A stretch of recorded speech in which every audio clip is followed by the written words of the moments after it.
Bienvenido. Hay mucho debate por ahí sobre lo que es la verdad.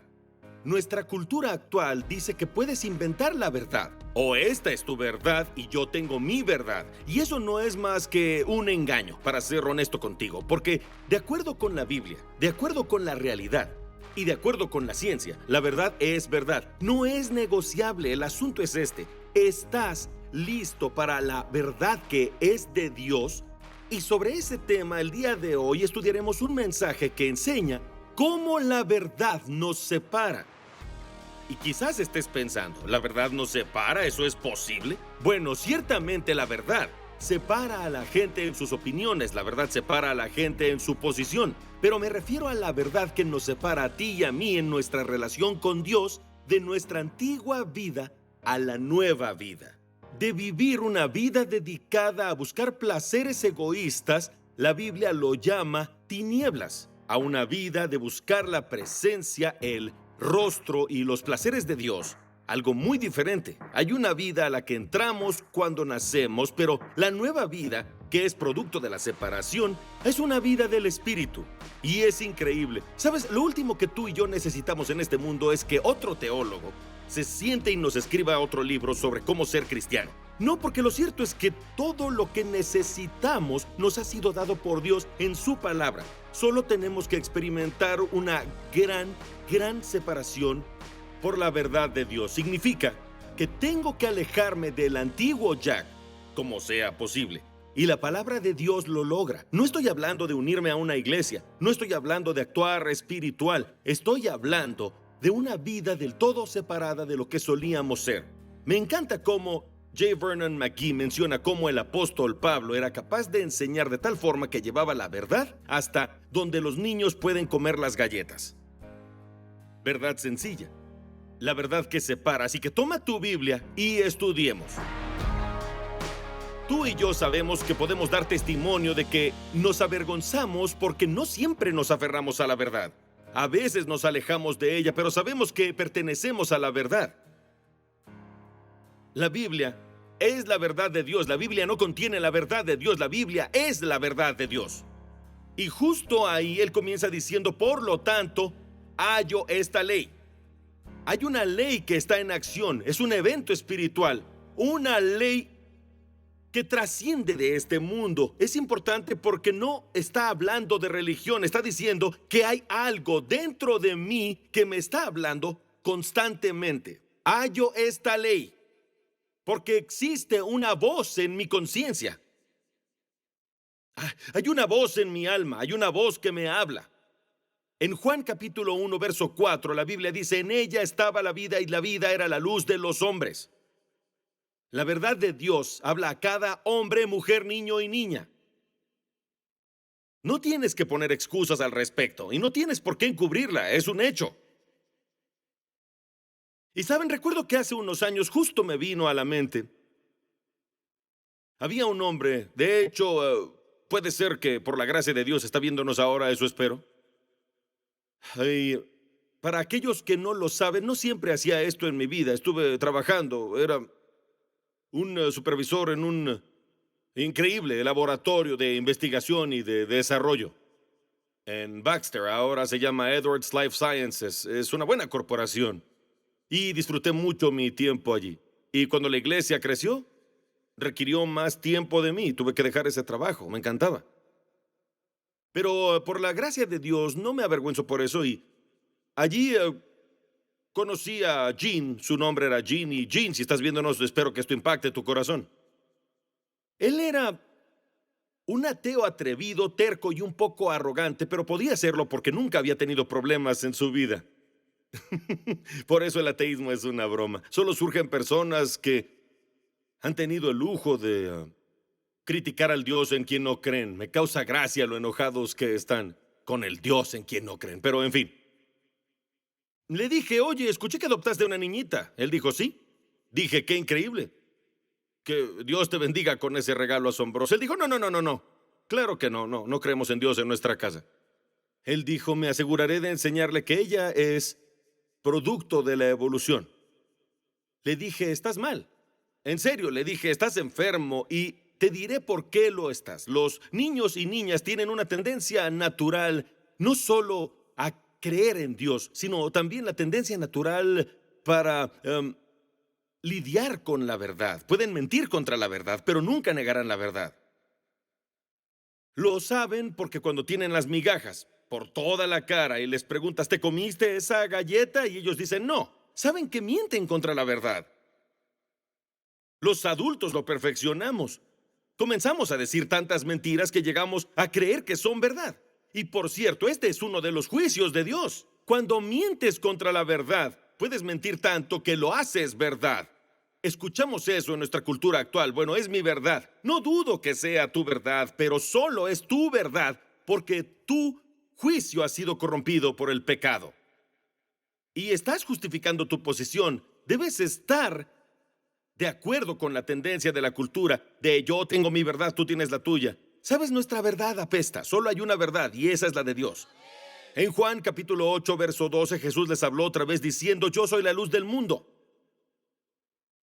Por cierto, ego eimi, la luz del mundo, significa que Él es la única luz del mundo, el gran yo soy.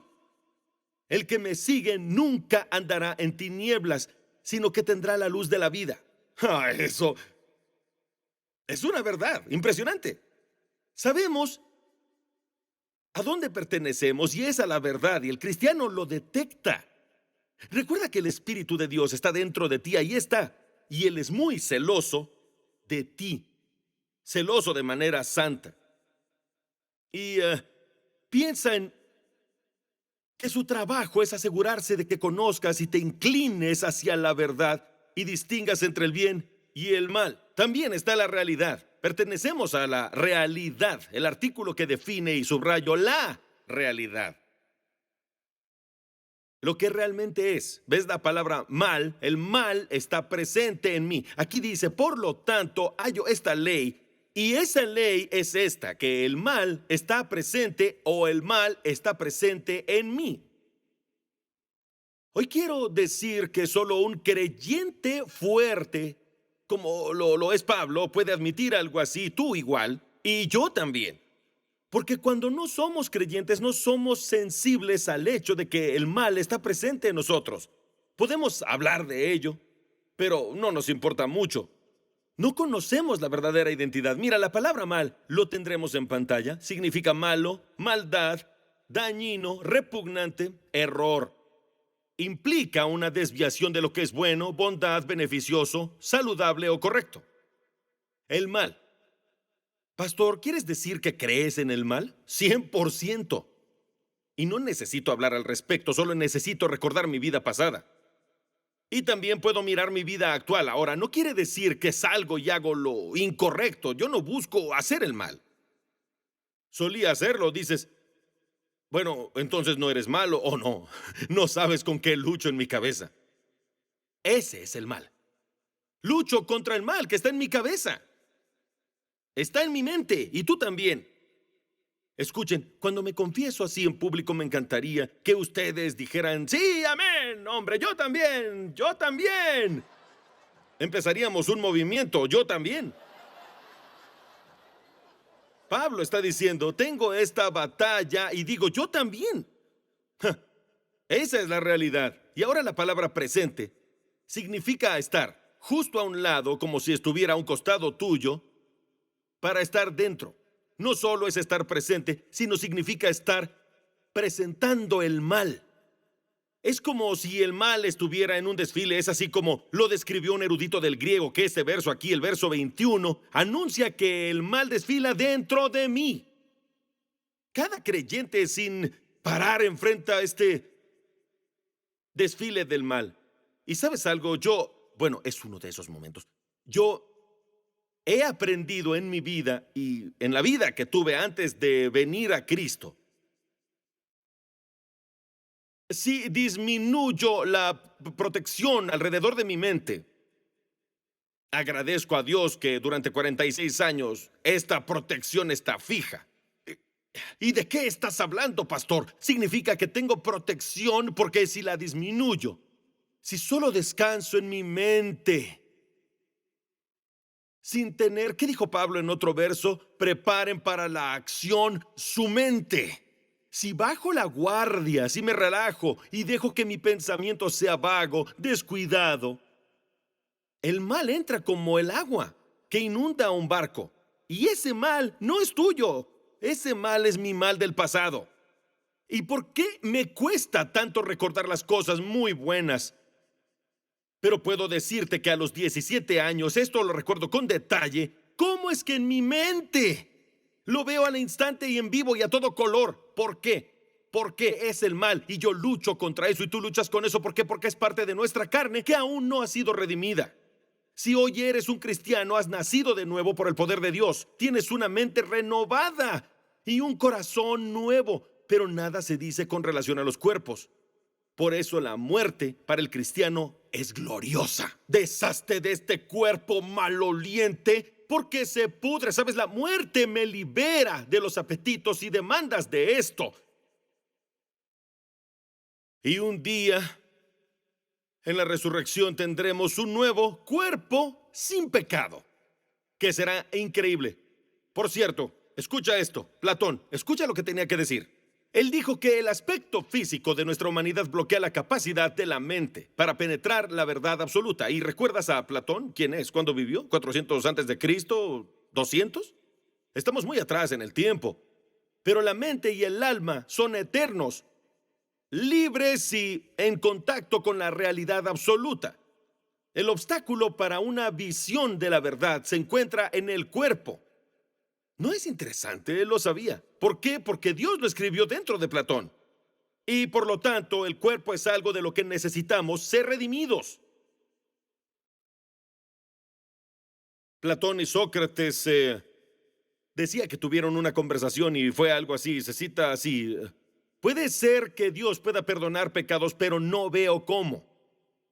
Entendieron que había una necesidad del perdón de pecados y que hay una lujuria interna que el hombre tiene por pecar. Casi puedes ver a esos filósofos lamentarse con frustración por eso, pero el hecho, la evidencia real de que el mal es un testigo poderoso.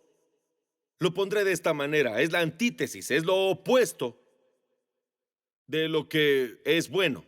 Lo opuesto al bien es el mal, los distingues y quizá algún ateo está aquí y ahora o nos está viendo. ¿Sabes qué es el bien y el mal? ¿Cómo lo sabes? Yo no creo en Dios. Bueno, ¿está bien o mal hacer esto o aquello? Eso está mal. Y todos tendrán su propio estándar de juicio. ¿Lo has visto? Todos lo hacen. Piensa en esto. Tú que dices que no hay Dios, ¿cómo es que tienes alguna forma de moralidad? ¿De dónde viene eso? La Biblia lo deja muy claro que el mal se deriva del bien original. No puedes tener el mal sin que primero algo lo anticipe. Y lo que antecede es el bien. No puedes decir esto es bueno o es malo, a menos que entiendas que el mal surge del bien. Tenía que haber un punto de partida. Y ahora veamos el tercer punto. Pertenecemos a lo que es correcto. Pablo dice que todo esto pasa dentro de la persona que quiere y anhela hacer el bien. Él dice, quiero hacer el bien. Les puedo asegurar que en el fondo de su ser, de acuerdo con el estándar de Dios, el ateo, el incrédulo, quien sea que esté fuera de Cristo, no desea, no determina, no se esfuerza por hacer el bien. Puedes desear, puedes esforzarte por resaltarte, por salir en la foto, para hacerte conocido, pero eso no es bueno. Pero el hecho es que es una nueva criatura en Cristo quien lo dice. Me encanta que Pablo lo diga, aunque quiero hacer el bien, esa afirmación la hizo una persona que conoce a Cristo. El punto 2 del estudio hoy, versos 22 a 23, es que sabemos de qué se trata la lucha. Hay una gran lucha. En este momento me han rechazado cada vez que les he dicho esto. Antes siempre me han refutado en esto. Se lo he mencionado a Lisa. Ella dijo que no es. No mencioné con miembros del personal para evitar la sabiduría de mi esposa, para ver si no es. Es que solo soy un gran fan de la versión de Peter Jackson en la pantalla grande de El Señor de los Anillos. Es extremadamente gráfica. Y no hay sexo. Bien, no es ese tipo de cosa. Cuando digo gráfica, pues Peter Jackson te lleva a las entrañas del infierno. Y es la muestra más cercana a lo que la Biblia dice que es el infierno, donde ves lo que sucede y toda la actividad y ese abismo sin fondo. Y la cámara desciende y desciende y desciende abajo, y mientras baja ves alrededor y desciende y ves a todos estos orcos y otros seres que están fabricando todo el armamento para la batalla contra los humanos. O ves estas entidades demoníacas que están sacando de esta especie de membrana de sopa el nacimiento de más demonios, revelando un ejército. ¿Para hacer qué? Para ir a la guerra contra el hombre. Y eso es lo que Tolkien vio en su imaginación sobre el reino espiritual, y a la gente le asusta. Creo que los cristianos deberían verlo, pero es muy intenso. No dejes que tus hijos lo vean, tendrán pesadillas. Y nosotros nos asustamos con eso. Pero hay cosas peores que nos persiguen, pero no podemos verlas. Lo asombroso es que sabemos de qué se trata la lucha. Y lo hermoso está en el verso 22, y es que vemos que la lucha viene de la victoria. Es desde el ángulo de la victoria creyente.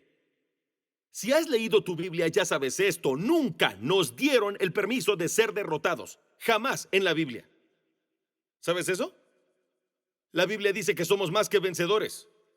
Una y otra vez. Estoy leyendo ahora Crónicas, y es increíble cuántas veces David consulta a Dios y Dios dice: sí, ve a la guerra con el enemigo, pero hazlo así. Y una clave, por cierto, cuando estás leyendo las grandes batallas en la Biblia, pon atención a lo que Dios dice. En un punto el ejército iba a ir y atacar, y Dios dijo: no, no, no. Gedeón, quiero que hagas esto. Consigue un montón de antorchas. Y bien, ya veo, así que pelearemos de noche. Bien, antorchas. Dios, aquí están las antorchas. Muy bien, ¿tienes una espada? Sí, muy bien, tú sí sabes. Y Dios dice: ¿y una vasija? ¿Tienes un cántaro? Sí. Enciende la antorcha, pon la antorcha en la vasija, lleva la antorcha, saca tu espada y ve hacia el enemigo en medio de la noche.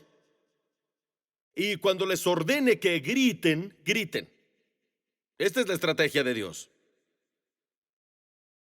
Cuando grites, quiero que tomes el extremo de tu espada para romper la vasija y se vean las antorchas. ¿No es genial? Tan pronto como las antorchas se vieron, la vasija tuvo que ser rota para que la antorcha se vea. Y cuando el enemigo vio la colina al instante cubierta de fuego, se asustaron. Y saltaron diciendo: la espada del Señor y la espada de Gedeón nos acabarán. Y se asustaron. Ahora, no vas a la batalla así. Pero cuando Dios dice: ve a la batalla de esta forma, lo haces. Y Dios dice: cuando vayas a la batalla, cristiano, cada día. ¿Sabes de qué se trata la lucha? Y recuerda esto: tú luchas desde el ángulo, desde la posición de la victoria. En el verso 22 dice: me deleito en la ley de Dios. Eso es victoria. Podría cerrar mi Biblia e irme justo ahora, justo ahí, porque me deleito en la ley de Dios. Eso termina por completo esta absurda discusión sobre Pablo hablando de ser un no creyente. El no creyente no se deleita en la ley de Dios. Él dice: me deleito en la ley de Dios según el hombre interior. Venimos desde el ángulo de la victoria. Me deleito en la ley de Dios. Leo la Biblia y la miro y la leo y digo: oh Dios, hazlo en mi vida. ¿No es lo que tú dices? ¿Por qué? Porque nos deleitamos. Significa que nos regocijamos, tenemos gozo en ello. Estar ligeros de corazón. Me encanta. Confiados. La confianza no está en nosotros. Está en el hecho de que Él dijo que la guerra ya ha sido determinada. Tienes batallas claras en tu vida. Luchas contra el mal, luchas contra esto, luchas contra el wokismo, luchas contra el racismo y contra la pobreza. Haces todas esas cosas que expresan el amor de Dios en cualquier área que estés. Y no permitas, cristiano, que alguien te diga que si te involucras en alimentar a hambrientos o en la cuestión del aborto, el tema de los sin hogar o asuntos de la frontera, te estás involucrando en política. Estás mostrando el amor de Dios en cada área. Eso estamos haciendo. No quiero tener nada que ver con el cristianismo que se queda en las cuatro paredes de la iglesia. ¿Quién lo necesita? Así es como nuestro país se arruinó. No, escucha, salgamos y hablemos la verdad de estos temas y expongamos la falsedad. ¿Por qué? Porque vivimos desde el ángulo de la victoria, cristiano. Recuerda, obviamente estamos hablando de una relación en vez de religión. Si quieres religión, es probable que no sea el programa para ti. Si quieres una relación con Dios, déjanos ayudarte. Verás, la verdad de la palabra de Dios habla al alma. Al hablar sobre cómo la verdad de Dios crea una separación, la realidad es que cuando vivimos en la verdad, cuando sabemos lo que la Biblia dice sobre nosotros internamente y cómo vivir externamente, esa verdad debería encaminarnos de tal forma que nos convierta en las personas más amorosas que otros encuentren. Portamos la verdad, hablamos la verdad con amor. La verdad de Dios mostrará el amor de Dios por nuestras vidas en todas las áreas que haya. Y por eso deberíamos ser interesantes para los demás. La gente está muy asustada. Estos son días difíciles. Los expertos no saben lo que vendrá. Todos tienen sus opiniones. Escucha, ya no tienes que adivinar más. La palabra de Dios es segura y firme. Necesitas depositar tu fe en la palabra de Dios, la verdad de Dios, su palabra, la Biblia. Queremos ayudarte en tu andar con Jesús. Por eso estamos aquí. Queremos darte más y más contenido que te lleve a caminar más cerca de Jesús. Por eso te animamos a que entres a jackhibbsesp.com. Pusimos todo allí. jackhibbsesp.com, o conéctate por Facebook, Instagram o por Telegram. Tú eliges. Y recuerda, todo es para llevarte a la verdad. Hasta la próxima. Dios te bendiga. Conéctate, pasa la voz y conoce a nuestro Señor Jesucristo. Él es la verdad.